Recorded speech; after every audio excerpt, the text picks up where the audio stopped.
No? Yeah, thank you. I'll test. This one is loud. Okay, I don't actually. Okay, good morning. Thank you guys that are here this morning to listen to us talk about fear-free. Full disclosure, we are not presenters or speakers. We are veterinary professionals just like everybody else, but we have really taken fear-free on as part of our own mission, so that is what we're here to talk about. But we're going to talk about some real honest things that you might not hear from fear-free or as you're going through your certification stuff. And we actually have 3 presentations, so we'll be here for 2 hours, and then the third one for the technicians will focus more on actually reading body language and patience and restraint and things like that. So I am Jessica Osborne. I am a certified veterinary practice manager. This is Dr. Megan Bauer. We are both fear-free certified professionals. Again, we are not presenters, but we have found ourselves in this situation a few times giving presentations to the community, other clinics. We love that there's an actual stage here because if you give us a stage, we will talk. So we love that. We have both been fear-free certified for 8 to 10 years. And we co-own Latah Creek Animal Hospital in Spokane off of 195. So to get started, we know that the question everyone wants answered is fear-free going to increase our bottom line? No. Thank you for coming. No. What we want to reframe that question to is, who are the patients that we can help? How can we help these patients that aren't getting the care, that need the care? So some of the things that this first presentation will talk about is, where is everyone at in the room currently with fear-free, if at all? Why not implementing? Why things don't go well if you are implementing. We'll talk a little bit about cortisol and the effects of stress, sensitization and triggers, how our team is a clinical variable, how clients might approve and disapprove, and then just really kind of answering some of these real questions. Okay, oops, I went backwards. Okay, so where's everyone at in their fear-free journey? Do we have any fear-free certified practices in the room? Good, awesome. Any just maybe fear-free certified professionals, but your clinic hasn't taken that step? Good. Okay, that's okay, it's okay. Implement, maybe you're not certified, but you know kind of the techniques and you've read about it. Maybe you're implementing some of those things. Awesome, awesome. Just doing a couple of things here and there. And how many are just at least giving treats and trying to make somewhat of a positive experience, right? Sometimes that's all we can ask for. Sometimes, depending on the situation, that's all we can do. I know Presenting 101 says don't edit your slides multiple times. We have been editing our slides right up as recent as about 45 minutes ago because we're trying not to give too much information, but want to make sure we give accurate information and the most important information. And so we have a lot of text on our slides, and that's going to try to keep us on time so we can be done at about 8:45 in case there's any questions. And also so that you can have all the information. Yeah, and our proceedings were not in the handout, but at the end of each presentation we have a QR code, and in that QR code will be lots of fear-free handouts, lots of drug protocols, fear-free drug protocols, our protocols that you'll see we've made, as well as the presenter recap of all the presentations that we have. Okay, so maybe some reasons why you've chosen not to implement. There are many, but here let's talk about a few of the barriers. A lot of times it might take too long, or we might think it takes too long.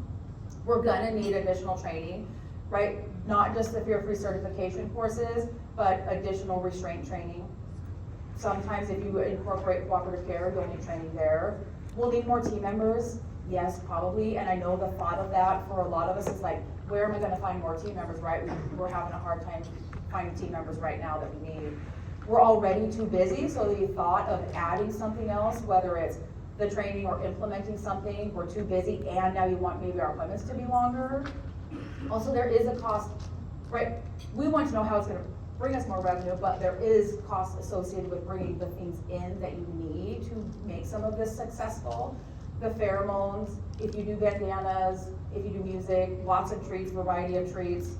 And then, a lot of the things that we hear is the clients really just aren't asking for it. Not yet, right? That's one thing with fear-free. Fear-free is really, really known in the veterinary space. It's not as known or familiar in the pet parent space. So while these are barriers to some, you may have chosen to implement, and you know what, oftentimes things go well until it doesn't. So when it doesn't go well, why is that? So if we think back to we're too busy, okay, my schedule is full, lots of appointments, and the first thing that's probably gonna go is that extra 5 or 10 minutes that you would normally spend with that patient. Someone calls in sick, this inevitably is gonna be the person that is the best with that patient that's coming in today.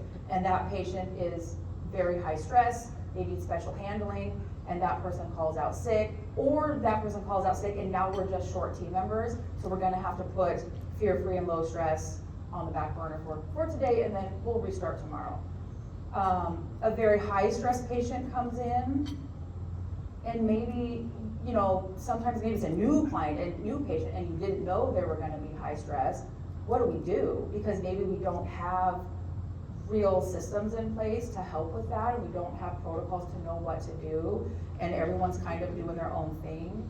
Especially in a clinic, it can be hard with, we've got, you know, 15 team members and 5 are fear-free certified, and so we're doing some stuff on our own, but maybe the whole clinic isn't on the same page. Can make it very hard when a high-stress patient comes in. The team isn't confident. This, you know, maybe we're cruising along and then you get a patient that the team isn't confident with, and we're hesitating, we're reactive ourselves to that patient. That is going to increase the patient's stress. So being confident, and we'll talk a lot about confidence with team members as we go through our presentations. And again, it takes too long. If you have, you know, everyone does things differently. We do 40-minute appointments, you might be 20-minute appointments, 30-minute appointments. You might mix it up, and depending on what they're coming in for, it's a different time frame. And if your 20-minute appointment needs to take 35 minutes, and now your next 3 appointments are waiting, that becomes a barrier, and things might have gone well up to that point, and then, you know, what is our choice to get back on track? Well, it might be to like, okay, well, we're not going to do that this time so that we can get back on track, and then maybe tomorrow we'll pick back up with our fear-free and our low stress. And it's not that you would go into this thinking that or with that mindset. It's just when those moments arise, we know we all work in practice. It's busy and something has to give sometimes. And at this point, oftentimes it would probably be this fear-free. So let's talk a little bit about the science. I know I'm not telling you guys anything you know, we just want to make it front of mind for the context of the presentation. So what is cortisol, right? It's the primary stress hormone, and it is released by the anal... I knew I was gonna say that. Released by the adrenal glands. I joked about that last night if I said that, and then that's what I did to myself. It's released by the adrenal glands in response to a threat. And it doesn't matter if that threat is real or not. So cortisol is triggered by stress, and that stress could be a car ride, the smell of the clinic, being restrained. These are all going to initiate the release of cortisol. The nervous system can't tell whether or not it's an actual predator or it's a stethoscope, right? So many patients are scared of the stethoscope. You know, I've often heard people say they might think it's a snake or something. They just don't know, and their bodies don't know the difference. It lasts longer than the event. The stressful experience might only take a second. The vaccine is a good example. You'll get clients that say, the vaccine only takes a second. Just do the vaccine so that we can go. But what we forget is the stress from that vaccine will stay in their system for longer than the 15 seconds. Like it stays in our system. And it compounds. So one stressful event, it doesn't reset for the next one. We are building those stressful events and things get worse. So when we're thinking about cortisol, you guys probably know how long cortisol can stay in the system. 72 hours. So cortisol can stay in the system for up to 72 hours. So what does this mean? A patient that is stressed in the car, in the lobby, in the exam room, has already compounded stress before doctor probably even goes in there and does their exam. So by the time the veterinarian gets to this patient, we are already very, very stressed. The cortisol level travels home, the load travels home with the patient, and, you know, clients will think, and they do, right? They might get sleepy from their vaccine, or they might just not feel well after their visit. And the clients are always going to assume that, but what we know is a lot of it is from the experience that they had at the clinic. They're very stressed from that experience, and then they go home, and then they have to recover for 3 days, up to 3 days. Post-surgery patients with elevated cortisol, we know that this delays healing and can increase infection. And then for our patients that are already behaviorally reactive, right? We all have those patients, no matter what you're doing in your clinic, we all have those patients that are very high stress that we maybe don't know exactly what to do with. So maybe 3 to 5, but actually probably FAS 4 to 5. And each visit that is unmanaged, it's just going to make the next one harder and harder. So let's talk a little bit about what that looks like. You want to add something? No. Okay. No. All right, feel free to jump in. Okay, so again, I'm not telling you guys anything you don't know. This is just to kind of bring it top of mind so that we can really kind of relate fear-free and medicine together. So how does chronic cortisol, what does it do to the body? So cardiovascular, it is going to elevate the heart rate and blood pressure, so you could see long-term effects from this. The immune system, we're going to be more susceptible to infections. Digestive system, right, can be factor in IBD, vomiting, their appetite could change. Behavioral, you could see long-term behavioral changes. They could be reactive, they won't want to adapt. We can start to erode the bond between pet and pet parent. And also, we're going to lower their threshold for stress reactions. I do want to add something. Yeah. God, this is loud. I feel like this is one of the missing pieces of why do some of my surgery patients not heal so well? Like, I did everything the same, everything's fine. Why did this one get infected? Why does this one have diarrhea? This is your missing piece there. And clients really, this has helped be a way in for clients too, by telling them, like Jessica was saying, yeah, I realize the vaccine only takes 10 seconds, but it's going to last for 3 days.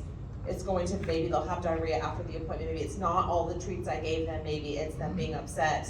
It's really helpful to teach this to clients as well. So every appointment that ends, we'll say poorly or traumatically, meaning the cat arrived low stress, we leave high stress, the patient was held down even if for a few seconds to get a vaccine or a nail trim, we are contributing to their cortisol load. And that is not to make anyone feel ashamed or a guilt trip. It is just a reality of what is happening. And so this is where we wanted to really talk about the medicine and the science and how it relates. And so if our teams can understand that if we manage our exam rooms a little bit better, we can help with their cortisol load and their overall stress. And that just makes these fear-free discussions easier. So causing stress is causing harm. That's something that I think we talked to Dr. Becker, but it's true. So let's think about that healing body right now, our patient that had a surgery or has a wound. So what is that doing to this patient? So, You want me to take this one?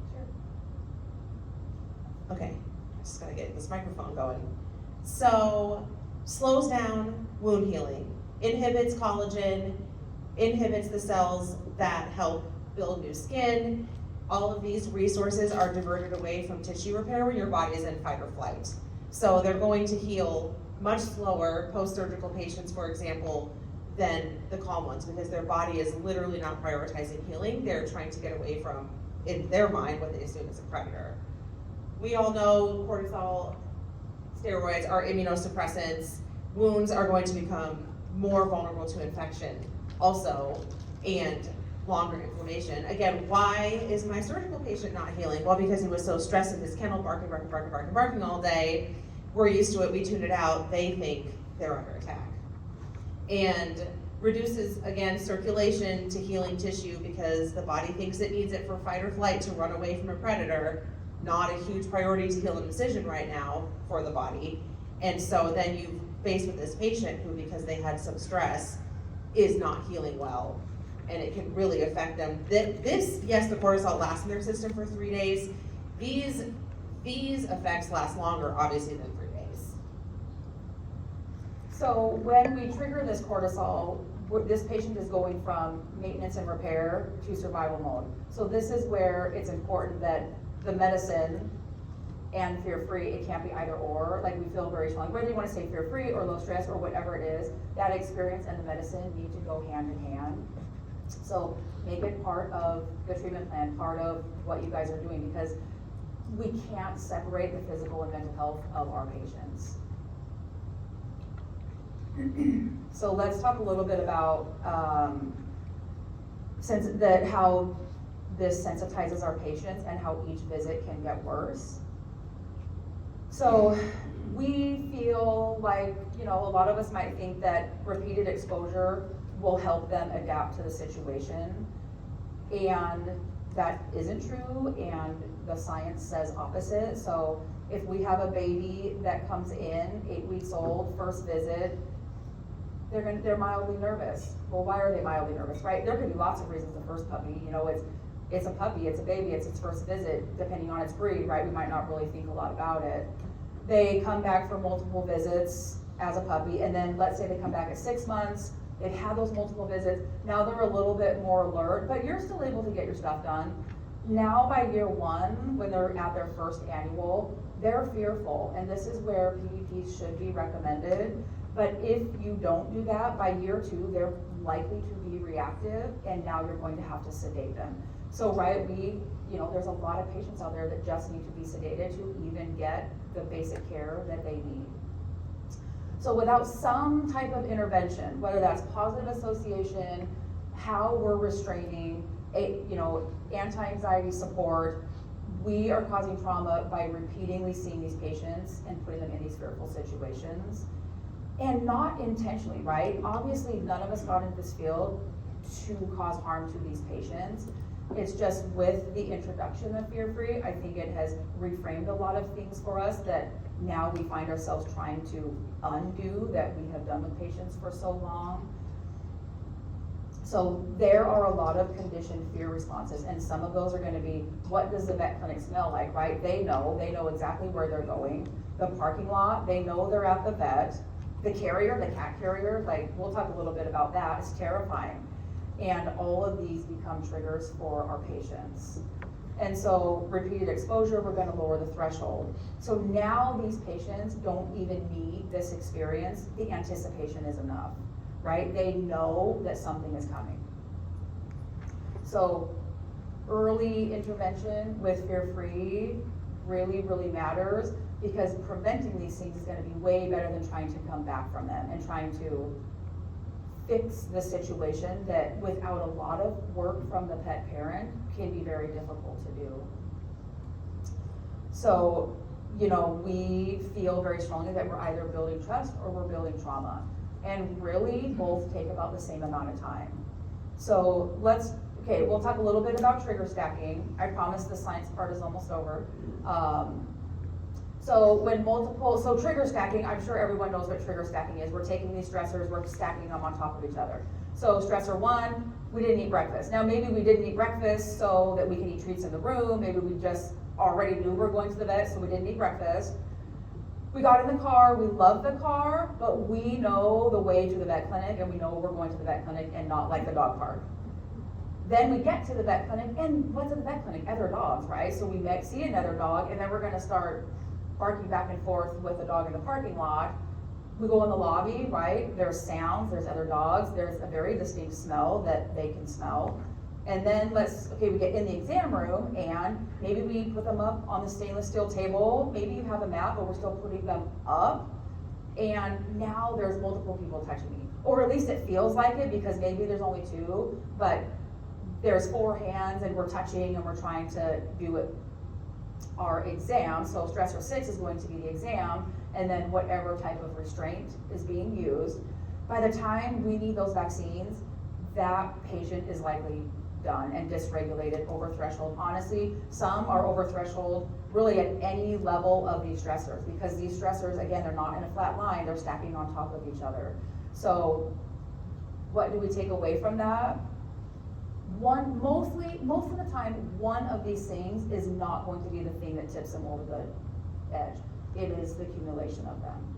Can I jump in? Yeah. Have you ever cried because you dropped your coffee? No. Is it, no, well, I don't drink coffee, but I cried because I dropped my Red Bull. But is it really because you dropped your coffee, or is it because you got up and the dog had diarrhea and it's great, and then you went down and your partner was breathing too loud, and then you couldn't find your keys, and your car wouldn't start, and you had to jump your car battery, and then you finally get to work and you drop your coffee on the floor, and that's just it. And everyone's like, what is her problem?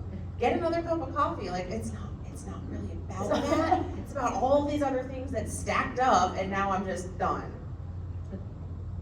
Exactly. Just me? That's fine. That's okay. Only you cried over your coffee. Only me. I don't drink coffee. So obviously we cannot control all of these triggers, right? We have to drive to the vet, we have to sit in the parking lot, but what can we reduce? So maybe the amount of time that is spent in the lobby, maybe interactions or visibly seeing other patients, how we're restraining, what is our sequence of events when we get to the vet, you know, with our vaccines and our exam and our blood work and those things that we're doing. What things can we look at and modify? And then just understanding this will help your team maybe not take things so personally. Oh my gosh, Fluffy sure didn't like me. And they're like, I didn't even do anything different, right? It oftentimes is, if you have a confident team member there, it isn't oftentimes about them, it is about the trigger stacking that happened on the way. And then as well, with a bite or an attempt to bite is likely from the trigger stack and not usually about the team member, but again, if we bring in confidence and we have a team member that is not as confident, sometimes it can be about the team member, but in this scenario, we'll just pretend that it is about the trigger stacking.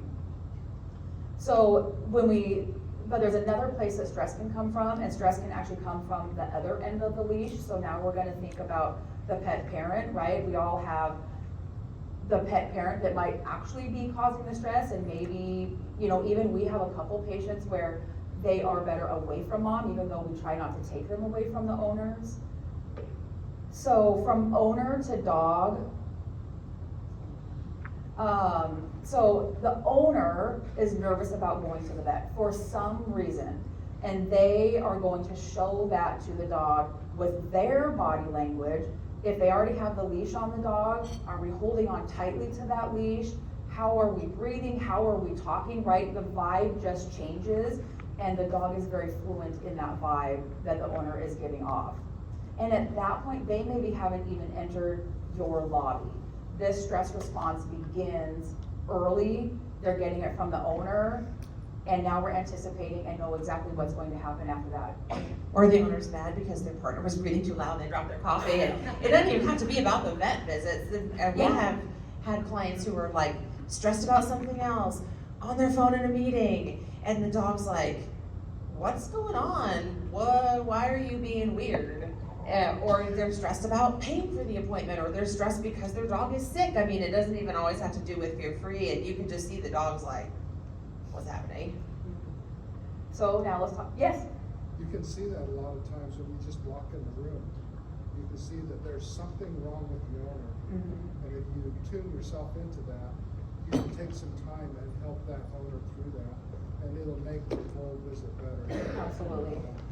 It just takes a little bit of emotional intelligence and observations. Absolutely. Yes, for those who didn't hear that, he said having the emotional intelligence to see that right when you get in the room, and seeing the owner and their mental state and taking the time to help them will then pay dividends helping their pet. Right, and that might take a few minutes, right? But as we continue to talk, that, you know, we need to take those extra couple minutes to be able to do those things and help the owner and help the pet. Because in the end, that is what's going to help the pet. So then owner to cat, you know, yes, cats are sensitive to the owner's anxiety. We all know that cat visits are low, and it often is because of the carrier. And then if you get them in the carrier, owner's stressed, we're throwing them in the carrier, the cat's like, I don't want to go in that carrier, and then you get them in the car and they howl the whole way to the vet clinic, right? Talk about stress. So we all, I think, can relate to the fact that we see far fewer cats, most of us, and that's not a cat-only clinic, we see far fewer cats than dogs, and we like to think we see a decent number of cats, And it's always the same, right? We all hear the same story. It's the carrier, he howled the whole way here. That stresses out the owner, you know, they're feeding off of each other, and we haven't even gotten into the exam room yet. So things haven't even actually started yet. And then again, talking about our team with the patient and really team with the owner is that team member confident? Because if they're not confident, that can be where bites happen, because dogs, again, can read the body language of the team member. Where if you have a team member that is either calm, skilled, whatever, they're just very confident going in there, that does communicate safety to the pet, and the pet will have a better visit. So just remember that the team is a clinical variable. The team can sometimes be the determining factor of if that pet gets care. That might sound a little extreme, but it is a variable in whether or not the pet gets care. I was just gonna say that my worst bite, we'll talk in my presentation about how you don't get that as much, but my worst bite was because I had an unconfident team member, and I knew better, and I was like, I don't know, are you sure you wanna come in with me with this dog? And she was like, oh yeah, I can do it. And we get in there, I'm examining the dog tensed up and growled at me, was trying to tell me, so I was backing up, and she went, and the dog just turned around and latched on. So don't do that. And don't do this with cats. Okay, it's okay. And the cat's like, no, it is not okay. Okay, so if the client is calm and the team is calm, this is going to help the patient be calm. We'll have better patient outcomes. So just to recap, when we think about our team as a clinical variable, like we talked about, the anxious assistant or technician, restrainer, they are communicating something different to the dog or cat. They are communicating danger, something's going to happen. Whether it's their body posture, breathing, quickly moving, hands on and off of the patient, like Dr. Megan said, reactive to something that the patient did, hesitation, like they will eat you alive with hesitation. Don't hesitate, especially with cats. Where if you have the calm restrainer that can actually communicate safety to the pet, they're going to do that with slow, confident movements, soft body language. They're going to talk softly, and they'll be able to, and reading the body language of the patient. So it is important that your culture be built around the team member being able to say, this patient really makes me nervous and I don't really know why, or it's a breed that really makes me nervous, could I tap out? And we will say 100% of the time, yes, thank you for saying that. It doesn't happen that often at our clinic, maybe half a dozen times a year amongst our team members, but allow the space for that, because that's gonna be best for everybody's safety and the patient's outcome. I was just gonna say, and we're a one doctor practice, but even if you're not, you may not have another doctor that you can switch with, or maybe you are the best one. So I can't tap out. So I really rely on the assistant saying, we can't both be, I'm not nervous, but we can't both be nervous. So if you're nervous, you gotta switch out, because I can't and don't want to, but I can't. And so, every once in a while, there's a situation where Dr. Megan might feel a little bit more nervous, but then she chooses a different team member. And it really needs to be like, no feelings hurt, we can help you get more training, we just need to do what's best for the patient. Because ultimately, if you're like, this is what's best for the patient, that's why we're all here, right? We want what's best for the patient. So if Dr. Megan if the doctor is a little bit nervous, that's okay and that's fair. You guys are human too. because 100% of the time that I'm nervous about a patient is something with the owner. Like they're not in tune with the situation, they're not helping, they're downplaying it. Something is going on usually with the owner, because the ones that I am nervous about are not our highest FAS patients. It's something with the owner. So then we really need the assistant to be helping. Yeah. Have you ever noticed that, definitely with cats, but with dogs, that if you have a bad experience with a dog in a previous room, that seems to transmit, even though you've taken time to calm down and maybe have a different team member. But have you ever noticed that you'll have bad dog days where something happened early in the day and it just kind of trickles through the day? Like maybe the Yes. pheromones are still hanging around. Like, and it can I've even noticed that in different rooms, so I can't really blame it as this happened in this room, so therefore that's going on. I wonder if it's something, the pheromone that is on me now, that I'm bringing to that new room. Yeah. Yes, we talk about that. His question was, or his statement was, have you noticed that when you can have like a day where you have a bad experience, a stressed patient, and it goes through either the same room or not, it may travel with you, and the answer is yes, we have noticed that. I've noticed both. I've noticed them being more anxious in room 2, let's say, because somebody was stressed out and expressed their anal glands, and we clean and scrub and pheromones and rescue, and they know. And I've noticed that, and I've noticed the other, what you said, that yes, you get a bad pheromone on you, and they know. Well, and I think Dr. Becker at Temple Grandin said it's on your shoes. It's on your shoes, because we asked Temple Grandin, like, okay, I use pheromones, I don't wear a white coat, like, I've tried to account for some of these variables, and how do they know I'm the doctor?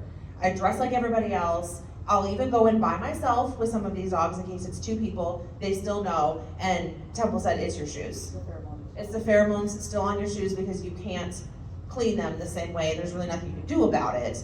So yes, absolutely, their pheromones travel with you, and as best you can, like, that's where even if you're not using Adaptil in your clinic, at least have a bottle of Adaptil and Feel Away. It's called something else now, Thunderies and Feel Away that you can spray yourself with.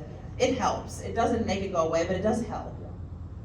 Okay, so let's get into the business side. This section we do like to call in the trenches.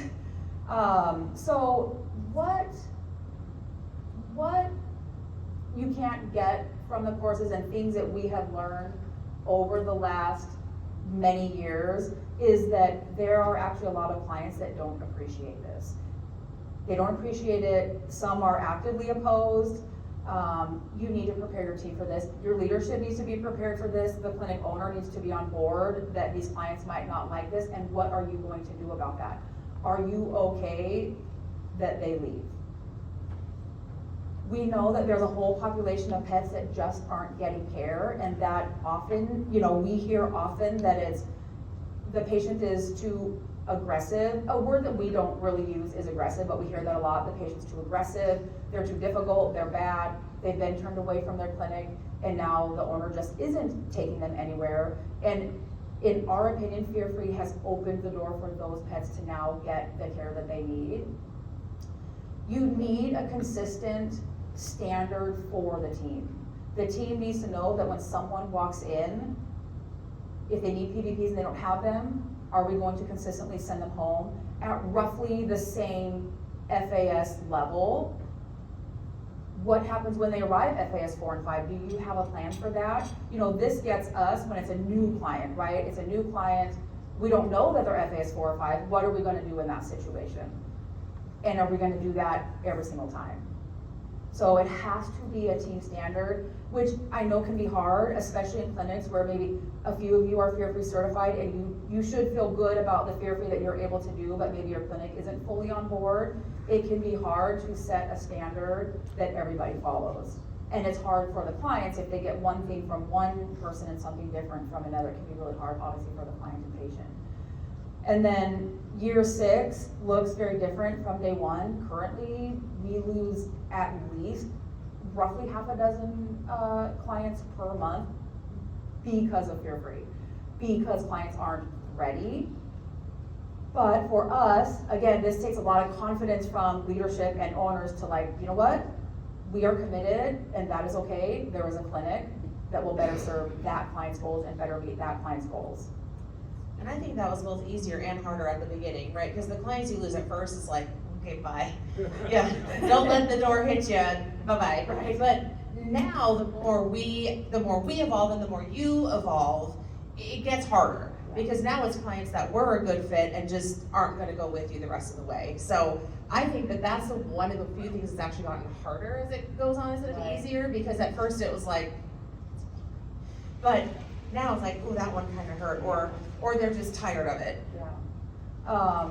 So we're just trying to be honest. We gave a talk recently called Behind the Fluff to vet clinics.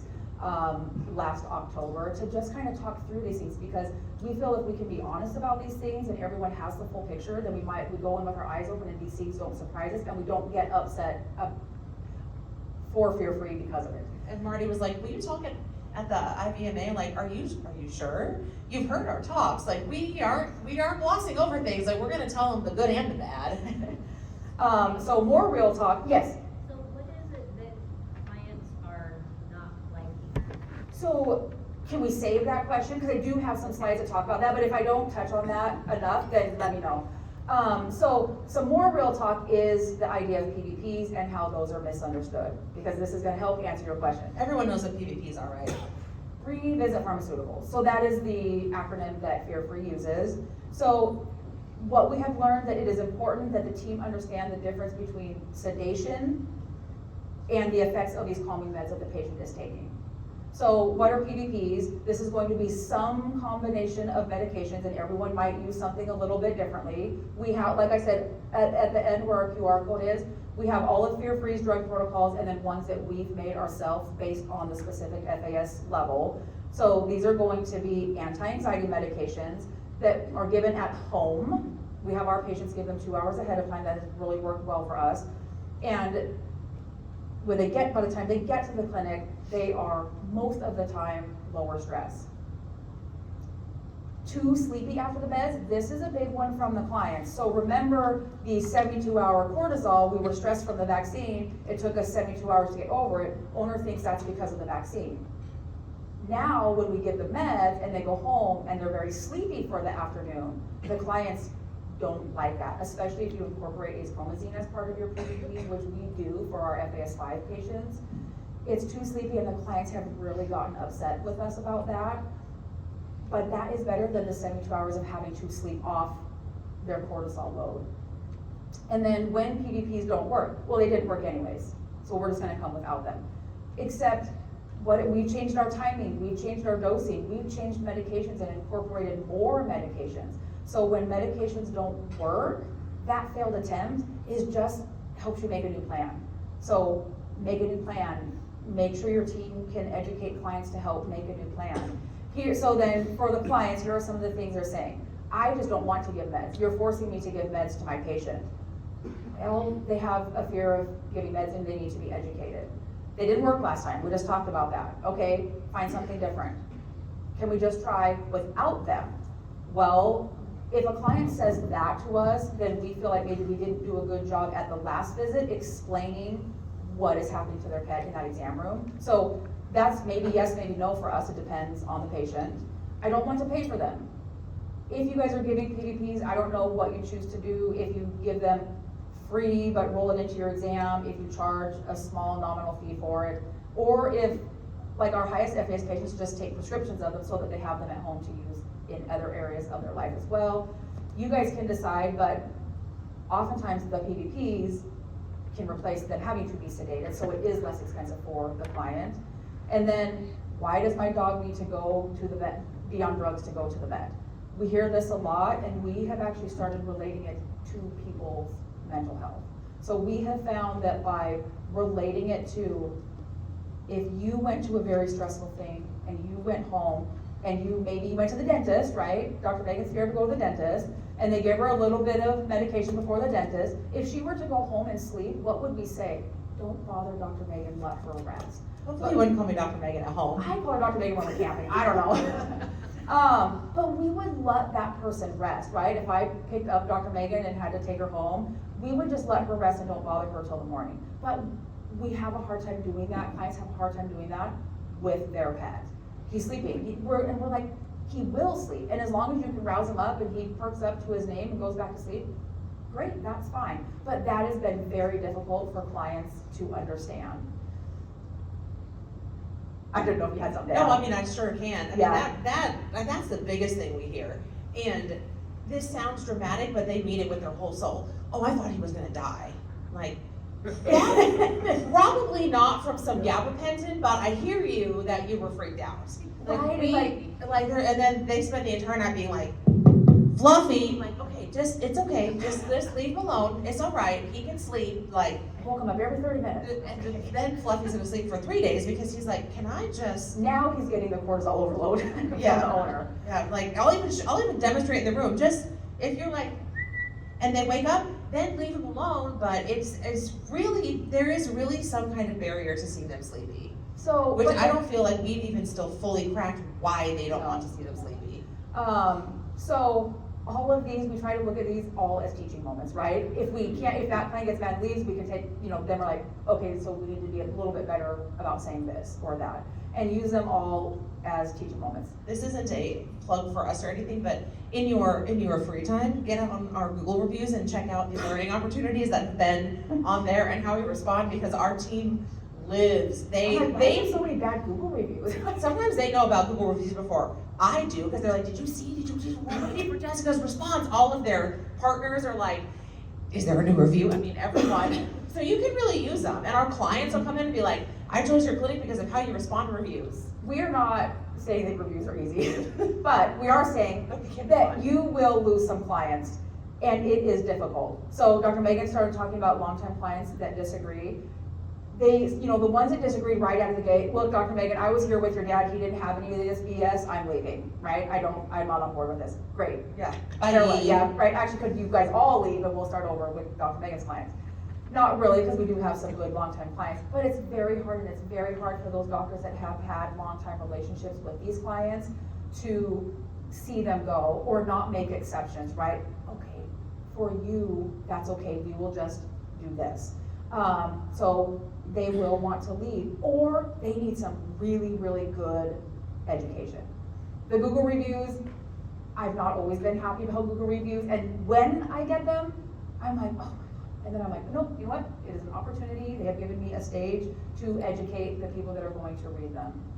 So as hard as it is, maybe only lose a couple nights of sleep instead of really letting it haunt you. Because in reality, in my opinion, not very many people read the Google reviews. And Yelp, I don't even worry about Yelp. No one looks at Yelp reviews, and then Yelp has their own AI way that they get rid of them. Make sure you go slow. A really slow transition can help your clients adapt with you, and that will also help you be more successful at implementing it in your clinic. Do a couple things at a time. We always say when we talk to other clinics, pick 5 things and just do those consistently. What we say to the client also is, okay, client, you do these 4 things, because those 4 things, your clinic doesn't really even have to change anything that they're doing. So, because we're also, we speak to the community to try to get pet parents to start asking for it, but there are things that they can do that really don't make you guys have to change anything that you're doing in your clinics. And then when the client shows up not giving PVPs, the clients will look you in the face and say, I did not give them, I changed my mind, but I know you will still see me. And at this point in 2020, we'll say 2025, we send them home, because we know that we get some manipulation from clients, and that is just the way that they, for different reasons, like manipulation doesn't sound very nice, but maybe they did have a barrier to the meds, right? It's not about that, but they probably had a barrier to giving the meds that we didn't know about, and then they're like, no, we just decided not to give them, but you'll still see us.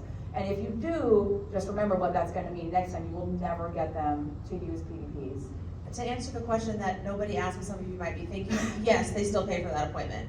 If they have had their education, they agreed to give PVPs, they didn't express any barriers on the phone, or when they picked them up, or during all of these opportunities, yes, they Because still. you will probably get your exam done, but we won't give the vaccines. Like, there's usually something we can do, so they will pay for that visit, and they will pay if they come back for those vaccines. Which again is not an easy place to get to. This is us 6 years in on clinic certification, a little bit longer, but 10 years in on fear-free. So it is not easy, which is why we're telling you these things, so you have them in your mind when you make the decision to start implementing. And we have also learned that, as we all know, we talk a lot about different generations, and Dr. Megan can probably speak about this better because she is in the exam room with these generations. Do you want me to? Just briefly, because we're already at 8:44. All right, boomers, hello. Hello to my boomers. I actually love the boomers sometimes, because they need to complain. My dad's a boomer. I asked him, why do you guys need to complain? He said, I don't know. Good talk. But they need to complain, but then they'll do it. So you just gotta give it a minute, and then they'll usually do it to a point that is almost concerning. We had a client come in and assistant asked, as one does, what medications did he have today, and she said, the ones Dr. Megan gave me. Like, it's okay if you ask like a couple questions, but like, no, the ones she gave me, I don't know, she gave me, you look in your record, like, okay, perfect. But they need to complain, they need to be heard, and then they will usually come around, though. It seems like boomers, correct me if I'm wrong, the complaining is surface level, then they really wanna do it. And the complaint, yes, because they want to take care of it. They wanna do it, they wanna take care of their pets.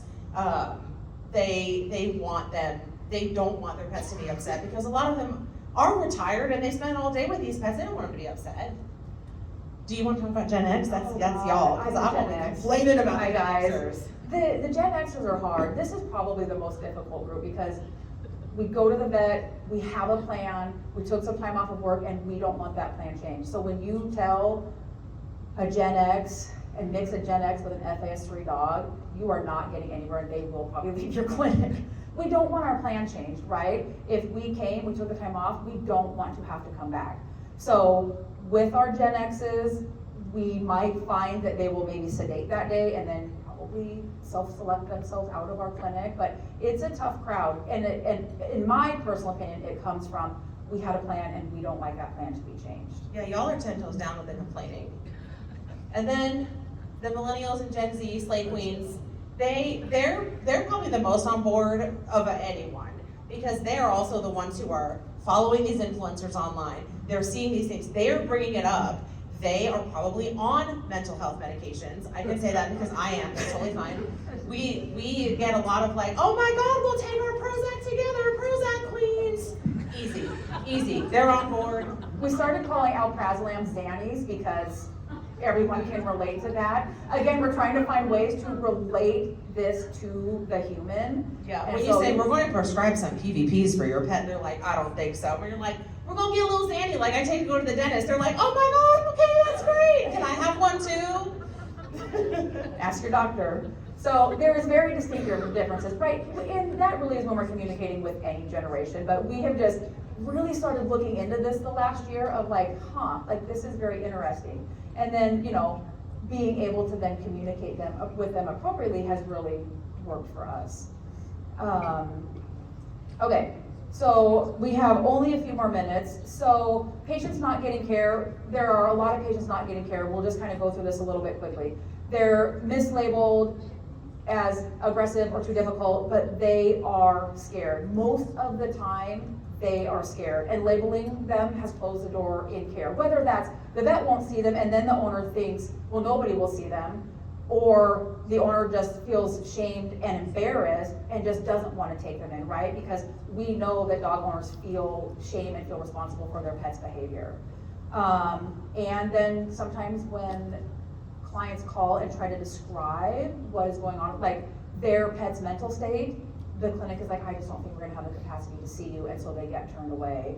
And then we know for many reasons cats aren't coming to the vet. About 35% of cats get care, and that is directly related to the carrier and the car. The car ride's miserable, getting the carrier is miserable, because we have taught cats that they're miserable, right? We'll talk about this a little bit later, but we have the carrier in the garage and it's dusty and spiders, and then we bring it out once a year to bring the cat to the vet, they hate it. Now with Fear Free, right, we talk about leaving the carrier in the living room, making it part of your furniture so that they can sleep in it, and then one day you just put the lid on it and zip it up and bring them to the vet, and they're less concerned about that. But overall for us, we would love to see, if you get a call from one of those patients or you have one of those patients, send them somewhere that you think could do a better job with them. Like, be honest about your capacity to take them on, because we have probably all been in that situation with these high-stress dogs, wondering what in the world we're going to do with them. A few years ago, we had a cat in a kennel. I was like, this cat will become the clinic cat, because there is no way we're getting that cat out of that kennel. Like, we've probably all been there. And so if you have a patient that you feel you don't have the capacity to see, or I just don't know that we're trained enough or whatever, send them somewhere where they can get care. Find a fear-free clinic, call around, have the name of a couple fear-free clinics that you think you could send them to that are near you. I know probably most everybody's here from Idaho. Find some clinics around here. At a minimum, call us and ask questions, we can help you. We will answer your questions. But it is allowing these pets that usually we're only getting care for emergency situations, get the wellness care and the dentals and the things that they need. It's very rewarding. Okay, we don't need to go through this, honest recap, you may lose some things, but you will also gain some things. This is why we have slides, y'all, we could be up for 4 hours. Yes, that's good, no, we're almost done. Okay, so where is the growth, right? Where is the increase in revenue? You are going to get new clients and new patients. They will start calling you and asking you the questions and seeing if you're advertising it on your Facebook or website or Instagram or wherever. They will start to come and they will be your most loyal clients. At this point, our most loyal clients are ones we've probably gotten in the last 2 to 3 years, honestly. And they send us tons of clients, their friends, their parents. You will see an increase in cat visits. Like I said, we still don't see a huge percentage of cats, but it went from about 25% of our patients to about 35% of our patients. So like that's a win, right? That's more revenue.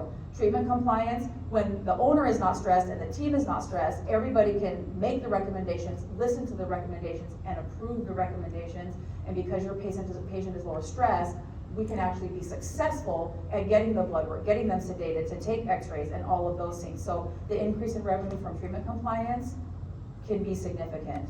And then there should be fewer bites, so we should have fewer team members out for injury or having to go to the doctor for that. Your team will want to stay if they can live in this world where things are more low stress. And then, like Dr. Megan said, you'll get a lot of referrals for this, but it doesn't have to be perfect. So, okay, almost done, 8:52. I know it's break time, so if any of you guys need to get up, you can. So this is about moving very slowly in the right direction. It doesn't matter where you're at currently. Is there a few things that you can add? We led with what we think is a lot of truths that you might not hear, and then incorporated in the science to try to give a whole picture. But we wanted to have a real conversation and not really just try to sell you on Fear Free, but try to show you, like after seeing this, hopefully you're thinking, gosh, there actually are some things that I would like to go do. Do not go and say, okay guys, we need to get Fear Free practice certified right now, and can we do that in 2 months? Go and say, we listened to this really great presentation, and I would like to do these 3 things. I would think that anyone's leadership would probably say, that sounds reasonable, right? What 3 things? Great question, come back for hour 2. Right, building team alignment, it's gonna take time to do training and set standards. If we go slow, the clients will adapt, and then you start to measure success differently, and you kind of start to not ask, will it increase our revenue, which is probably what some were really hoping for today, but who can we help? And by helping those patients, we are going to increase our revenue. And if you do not feel like you can help them, there is a clinic that can. And for us, it's the opposite. The clients don't want it, so we have a couple clinics that we know, like we really, really appreciate the doctors, we have the relationships with them, but maybe they aren't set up to do much fear-free. We send our clients to those clinics, and they end up being a good fit. And that's just how it's gonna have to be until clients really start asking for it. Okay, so the next session, when fear-free works, happier patients, calmer teams, thriving clinics. You guys can scan this QR code, and there's lots of resources. Like I said, Fear Free has their own, there are several protocols for Fear Free, and then the FAS scales. And then we've spent a few years really nailing down what we would give for FAS 0, 1, 2, 3, 4, 5. In yours, yeah. So, and Dr. Bank can go in a little bit more in depth about that. But if you want help, we have gone to other clinics and help. You can call us, you can email us, because we may or may not be getting paid to speak today, but that's not what it's about.